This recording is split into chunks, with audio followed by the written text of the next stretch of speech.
안녕하세요. 많은 분들이 가슴이 갑자기 아프면 가장 먼저 무엇을 하시나요?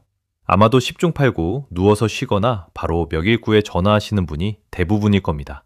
그런데 제가 30년 동안 심혈관 위험 신호를 연구하면서 수천 건의 사례를 직접 분석해 본 결과 이 두 가지 행동이 오히려 생명을 위협하는 첫 단계가 될 수 있다는 사실을 발견했습니다. 저는 박사 윤지훈이라고 합니다. 처음엔 저도 믿기 어려웠습니다. 평생을 살면서 배우고 익혀온 상식이 잘못됐다는 것을 받아들이기가 쉽지 않았거든요. 하지만 데이터는 거짓말을 하지 않습니다. 특히 60대 이후에는 초기 대응 순서가 조금만 바뀌어도 결과가 완전히 달라지더군요. 몇 달 전에 71세 안성진 어르신을 만난 적이 있습니다. 마침 산책을 하시다가 갑자기 가슴이 조여오는 느낌을 받으셨대요. 그분은 평소 건강에 자신이 있으셨고 응급상황 대처법도 잘 알고 계셨습니다. 그래서 바로 바닥에 앉아서 몸을 눕히고 119에 전화를 거셨죠. 우리가 배운 대로, 교육받은 대로 정확히 따르신 겁니다. 하지만 그 순간 안성진 어르신의 몸속에서는 예상치 못한 일이 벌어지고 있었습니다. 누운 자세로 인해 뇌로 가는 혈류량이 급격히 떨어지기 시작했고 전화 통화를 하느라 집중하시는 동안 초기 7초 동안 해야 할 가장 중요한 행동을 놓치셨던 겁니다. 다행히 곁에 있던 다른 산책객이 이상함을 느끼고 즉시 도움을 주셔서 큰 고비는 넘기셨지만 만약 그분이 혼자 계셨다면 어땠을까요? 이 이야기를 듣고 나서 저는 제 연구실로 찾아오는 모든 분들께 똑같은 질문을 드렸습니다. 여러분은 가슴이 갑자기 아플 때 가장 먼저 무엇을 하시겠습니까? 놀랍게도 거의 모든 분들이 똑같은 대답을 하시더군요. 눕거나 앉아서 안정을 취하고 바로 구조 요청을 한다고요. 우리가 평생 옳다고 믿어온 이 행동들이 사실은 초기 대응의 골든타임을 놓치게 만드는 가장 큰 실수였습니다. 왜 그런지 아시나요? 가슴 통증이 시작되는 첫 7초는 단순히 시간의 문제가 아닙니다. 이 짧은 순간에 어떤 행동을 하느냐에 따라 뇌 손상을 막을 수 있는지, 회복 속도가 빨라질 수 있는지가 결정됩니다. 그런데 대부분의 분들이 이 7초를 전화통화나 주변 사람을 부르는 데 사용하십니다. 물론 도움을 요청하는 것도 중요하죠. 하지만 그보다 먼저 해야 할 일이 있다는 사실을 아는 분은 거의 없으십니다. 제가 연구한 자료들을 보면 초기 7초 동안 올바른 행동을 취한 경우와 그렇지 않은 경우의 회복률 차이가 무려 3배 이상 났습니다. 여러분 중에서도 혹시 가족이나 지인 중에 비슷한 경험을 하신 분이 계신가요? 아니면 본인이 직접 그런 순간을 겪어보신 적이 있으신가요?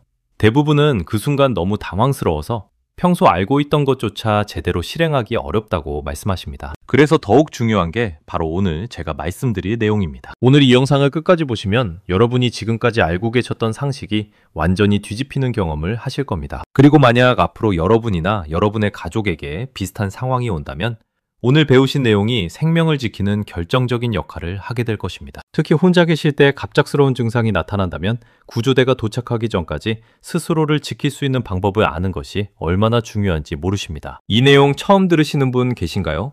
혹시 주변에 60대 이상 어르신이 계시다면 이 영상을 꼭 함께 보시길 권해드립니다. 댓글로 여러분의 생각을 들려주세요. 얼마 전에 제 연구실을 찾아온 분이 계셨습니다. 70대 부모님을 모시고 사는 45세 직장인이었는데 얼굴에 걱정이 가득하더군요. 며칠 전 아버지가 거실에서 TV를 보시다가 갑자기 가슴이 조여오는 느낌을 받으셨다고 합니다. 그런데 아버지는 평소 건강 프로그램을 자주 보시던 분이라 응급 상황에서는 편하게 누워야 한다는 정보를 알고 계셨대요. 그래서 증상이 시작되자마자 바로 소파에 몸을 누이셨다고 합니다. 그때 마침 화장실에 갔다 오시던 어머니가 이상한 느낌을 받으셨답니다. 평소 아버지는 TV 보실 때 앉아 계시는데 갑자기 누워 계시니까 뭔가 이상하다는 생각이 드셨던 거죠. 급하게 다가가서 아버지 얼굴을 보니 식은땀이 흐르고 숨소리도 거칠어져 있었습니다. 어머니는 본능적으로 아버지를 일으켜 세우려고 하셨는데 아버지는 오히려 그러지 말라고 손을 저으셨답니다. 누워 있어야 한다고 자신이 알고 있는 상식대로 하려고 하신 거예요. 하지만 어머니는 뭔가 잘못됐다는 느낌을 떨칠 수 없어서 결국 아버지의 상체를 소파 쿠션으로 받쳐드리면서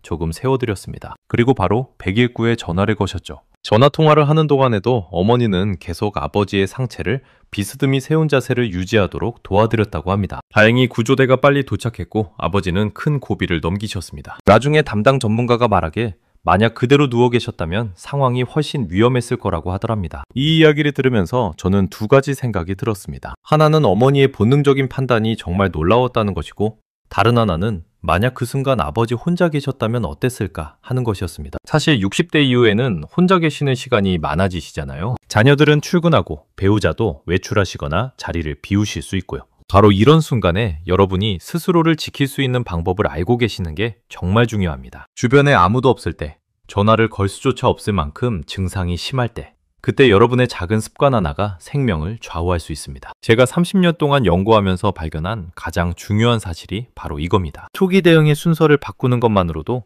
결과가 완전히 달라질 수 있다는 것이요. 오늘 이 영상에서 말씀드릴 내용은 여러분의 심장 관리 방식을 완전히 바꿀 수 있는 중요한 지혜입니다.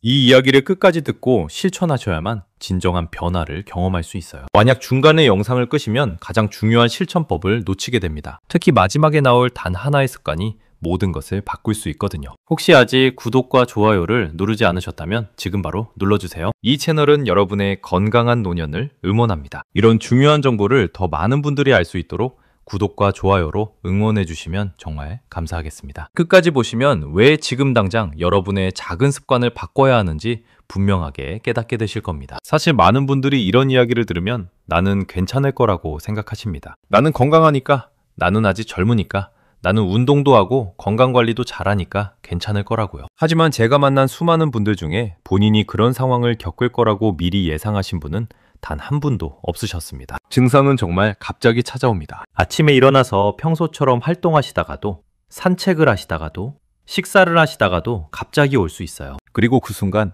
여러분이 어떤 행동을 하느냐에 따라 회복 속도와 결과는 완전히 달라집니다. 그래서 오늘 영상은 꼭 끝까지 보셔야 합니다. 뒤에 나올 내용에는 여러분이 일상에서 쉽게 준비할 수 있는 구체적인 방법들이 담겨 있습니다. 어렵거나 복잡한 게 아니에요.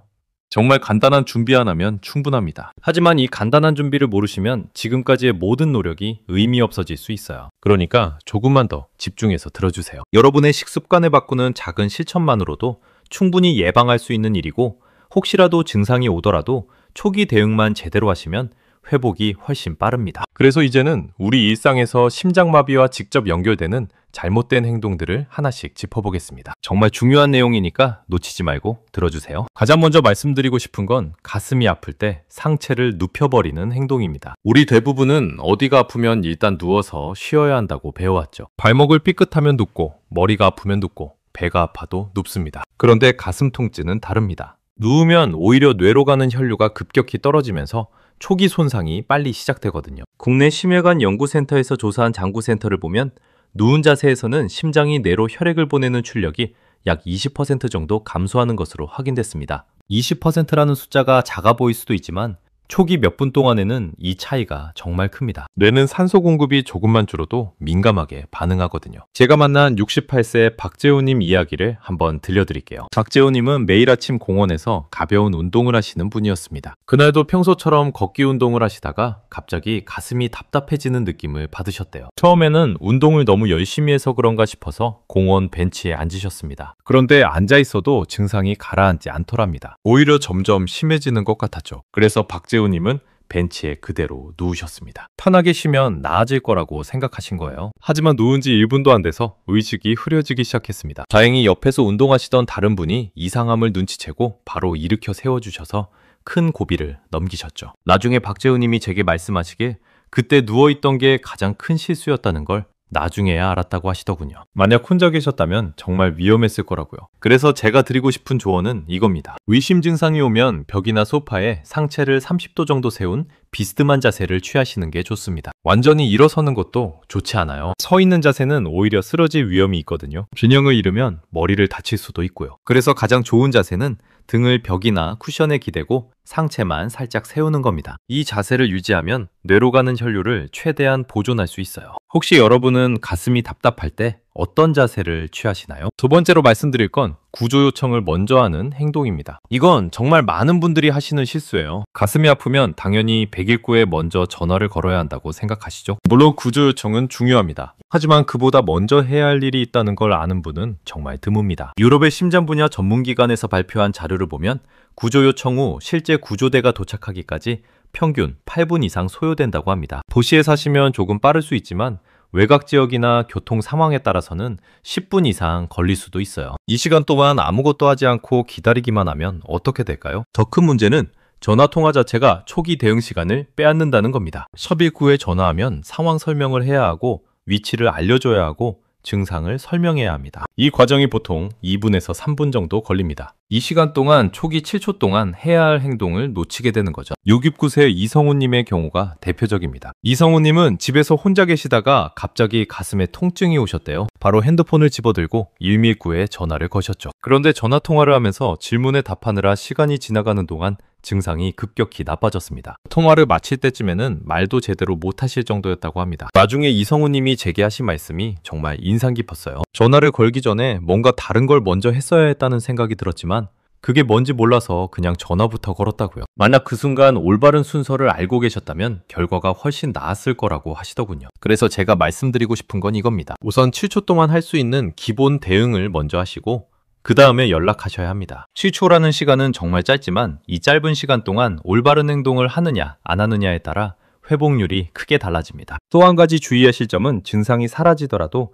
반드시 추가 확인을 받으셔야 한다는 겁니다. 일시적으로 나아진 것처럼 느껴져도 다시 악화될 수 있거든요. 여러분은 이런 상황에서 어떤 선택을 먼저 하실 것 같나요? 세 번째는 아스피린을 미리 준비하지 않는 행동입니다. 많은 분들이 아스피린이 심장 증상에 도움이 된다는 건 알고 계세요. 하지만 막상 급한 상황이 왔을 때 아스피린을 찾느라 시간을 허비하시는 경우가 정말 많습니다. 막상자가 어디 있는지, 아스피린이 어느 칸에 들어있는지 찾는 몇 분이 치명적일 수 있어요. 국내 연구 자료를 보면 가루 형태의 아스피린은 입안에서 훨씬 빠른 속도로 흡수된다고 보고된 바 있습니다. 알약을 그대로 삼키는 것보다 가루로 만들어서 혀 밑에 넣으면 흡수 시간이 3분의 1로 줄어든다는 거죠. 하지만 급한 상황에서 알약을 찾아서 가루로 만든다는 게 현실적으로 가능할까요? 73세 오성우님의 사례를 말씀드릴게요. 오성우님은 평소 건강관리를 철저히 하시는 분이었습니다. 약도 잘 챙겨 드시고 정기검진도 빠지지 않으셨죠? 그런데 어느 날 저녁 집에서 TV를 보시다가 갑작스러운 가슴 통증을 느끼셨습니다. 오성우님은 바로 아스피린을 먹어야 한다는 걸 알고 계셨어요. 그래서 서둘러 약상자를 찾으러 가셨는데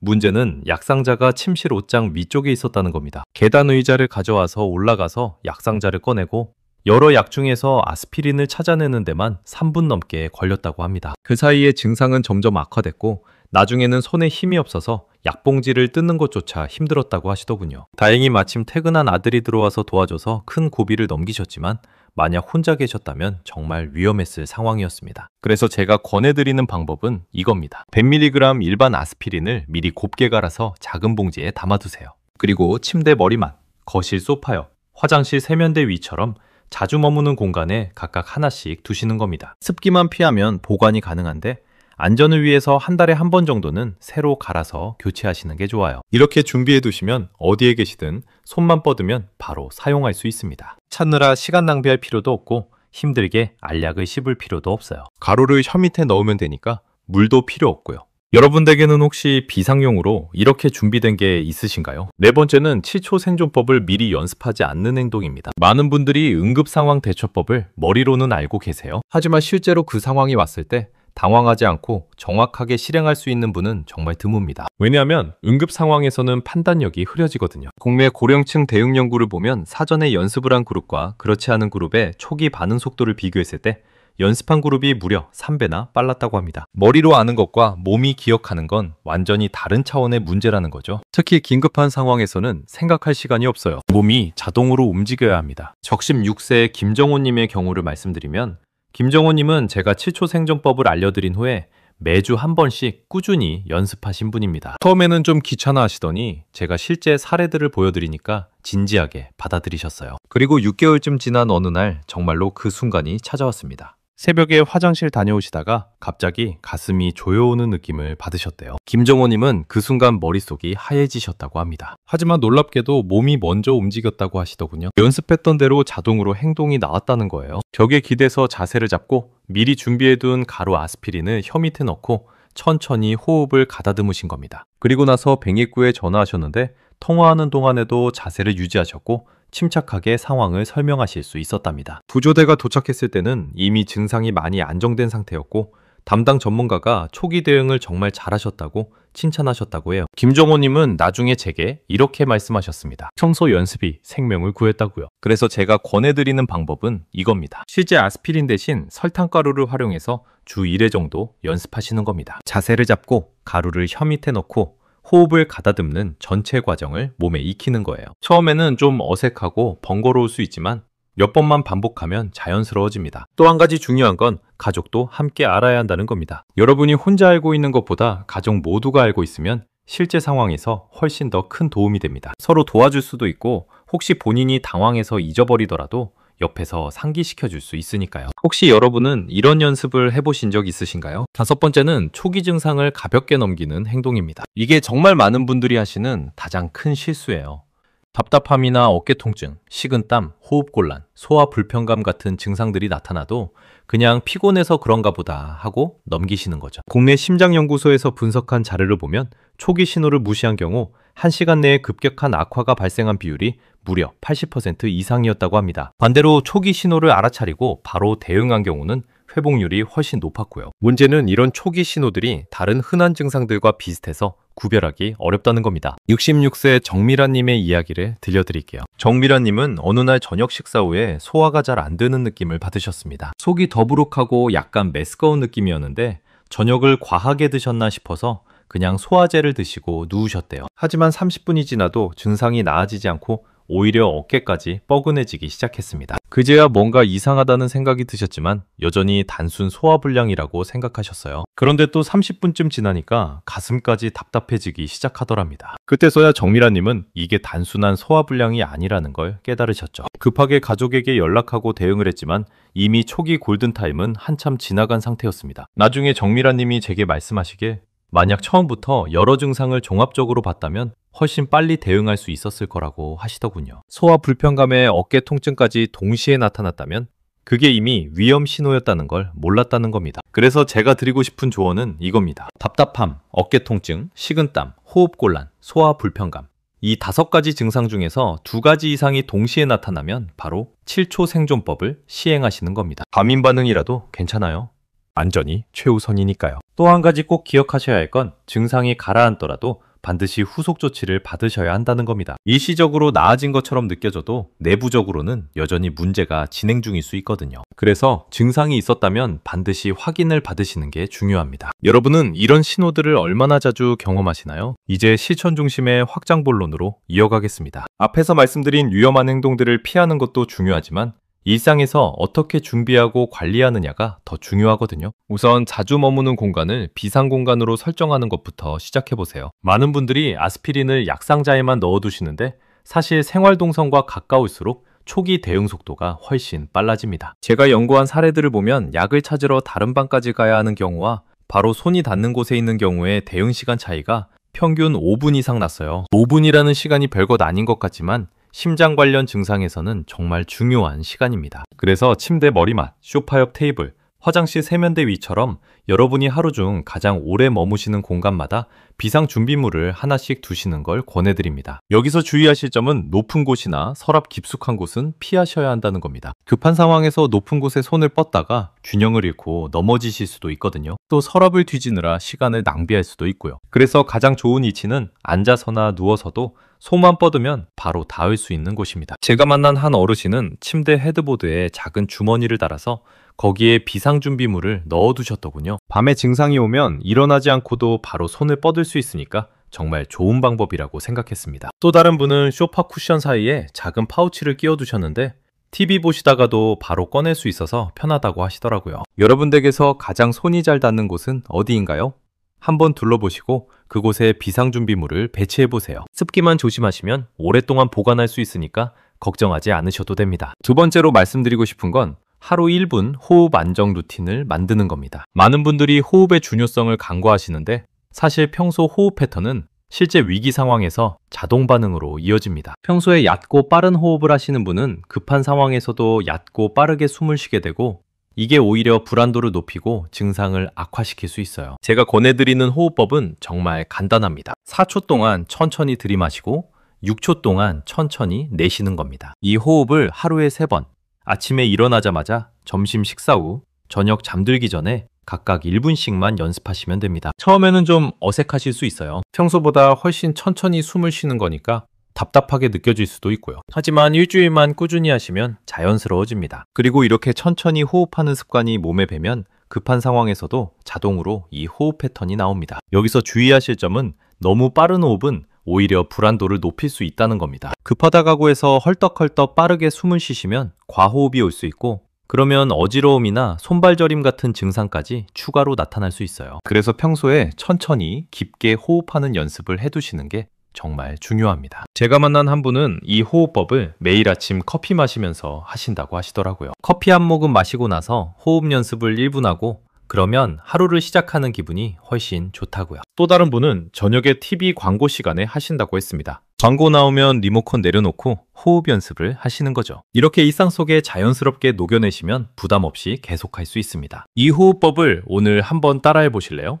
지금 당장 한번 해보세요. 4초 들이마시고 6초 내쉬고. 생각보다 어렵지 않죠? 세 번째는 가족과 비상행동을 공유하는 겁니다. 아무리 본인이 잘 알고 있어도 혼자만 아는 것보다는 가족이 함께 알고 있을 때 대응 성공률이 크게 높아집니다. 제가 분석한 사례들을 보면 가족이 함께 대응한 경우가 혼자 대응한 경우보다 회복률이 2배 이상 높았어요. 그런데 많은 분들이 가족에게 알려주실 때 위치만 알려주시고 끝내시더라고요. 예를 들어서 침대 머리맡에 비상약이 있다는 것만 말씀하시는 거죠. 하지만 그것만으로는 부족합니다. 가족도 실제로 어떻게 사용하는지, 어떤 자세를 취해야 하는지, 호흡은 어떻게 해야 하는지까지 다 알아야 합니다. 그래서 제가 권해드리는 방법은 주 1회 3분만 투자해서 가족과 함께 연습하는 시간을 정하시는 겁니다. 예를 들어 일요일 저녁 식사 후에 온 가족이 모여서 3분 동안 전체 과정을 함께 연습하는 거예요. 처음에는 좀 어색할 수 있지만 몇 번 하다 보면 자연스러워집니다. 특히 배우자나 함께 사시는 자녀분들은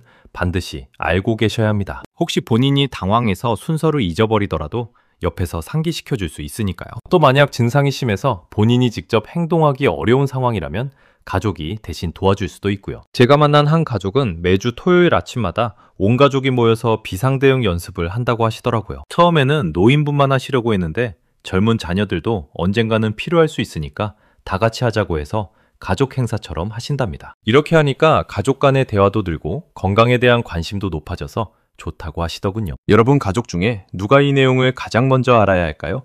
오늘 저녁에 가족들과 함께 이야기 나눠보시는 건 어떨까요? 네 번째는 증상일지를 간단하게 기록하는 겁니다. 많은 분들이 일지 작성을 어렵게 생각하시는데 사실 너무 자세하게 쓸 필요는 없어요. 오히려 간단할수록 오래 지속할 수 있습니다. 답답함이나 어지러움의 패턴을 알면 위험 신호를 더 빨리 감지할 수 있거든요. 예를 들어서 매일 저녁 잠들기 전에 오늘 하루 동안 가슴 답답함이 있었는지, 어깨나 팔에 통증이 있었는지, 호흡이 불편했던 순간이 있었는지 이 세 가지만 체크하시는 겁니다. 있으면 동그라미, 없으면 X 표시만 하시면 됩니다. 이렇게 일주일, 한 달 기록을 쌓다 보면 패턴이 보입니다. 예를 들어서 특정 요일에 증상이 자주 나타난다든지 특정 활동 후에 증상이 온다든지 하는 걸 알 수 있어요. 이런 패턴을 알면 미리 대비할 수 있고 증상이 심해지기 전에 조치를 취할 수 있습니다. 제가 만난 한 분은 스마트폰 메모장에 매일 간단하게 기록하신다고 하더라고요. 아침에 일어나자마자 어제 하루를 돌아보면서 세 가지 항목만 체크하시는 거죠. 1분도 안 걸리지만